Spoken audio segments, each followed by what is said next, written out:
नमस्कार, मैं वंदना लेकर आती हूँ आपके लिए कहानियों के नगर से। आज की कहानी में लाई हूँ महाभारत से। महाभारत का युद्ध समाप्त होने के बाद महाराज युधिष्ठिर अपनी प्रजा की सेवा में लगे रहते थे। कोई भी दीन दुखी उनके पास फरियाद लेकर के आता तो वो उसकी हर प्रकार से सहायता करते। एक दिन युधिष्ठिर राजभवन में बैठे हुए मंत्रियों से बातचीत कर रहे थे। तभी वहां एक ब्राह्मण आया।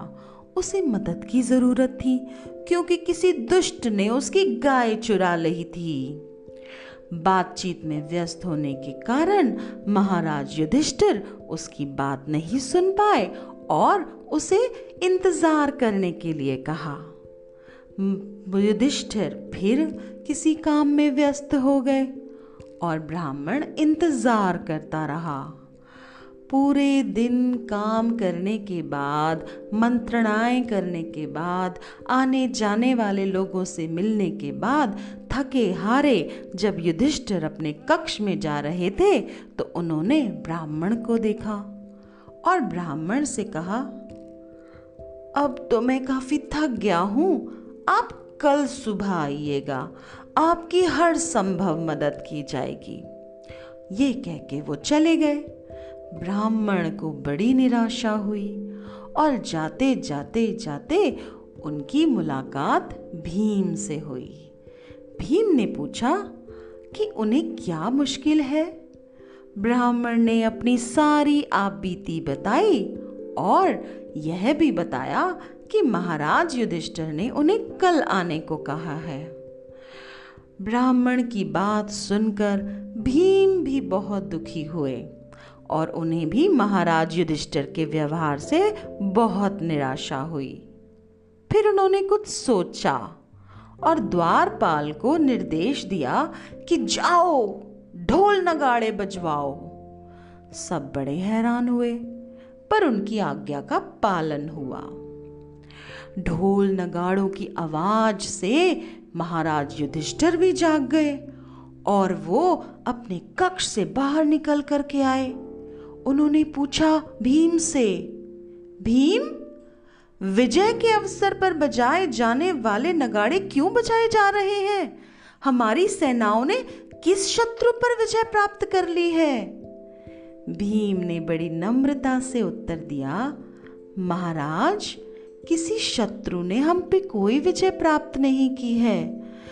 मुझे लगा आपने काल पर विजय प्राप्त कर ली है, तभी आपने ब्राह्मण को कल आने के लिए कहा है। यह सोचकर मैंने ढोल नगाड़े बजवा दिए।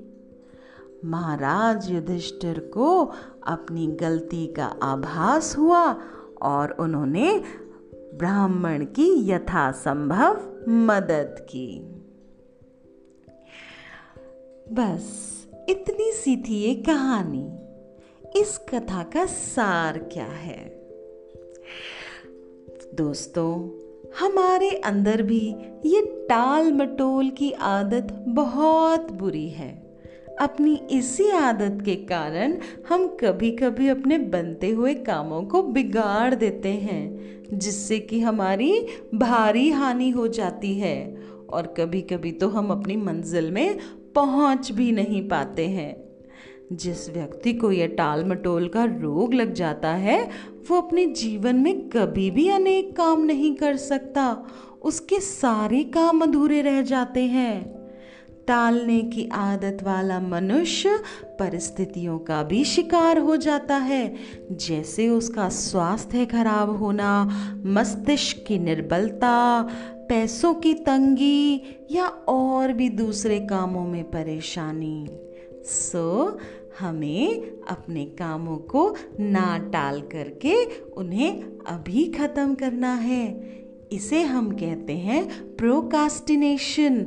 प्रोकास्टिनेशन हमें ना करके अपने कामों को वर्तमान में ही करना है। सुनने के लिए आपका बहुत बहुत धन्यवाद। ऐसी ही छोटी छोटी कहानियाँ लेकर मैं आती रहूँगी। मैं आपकी वंदना।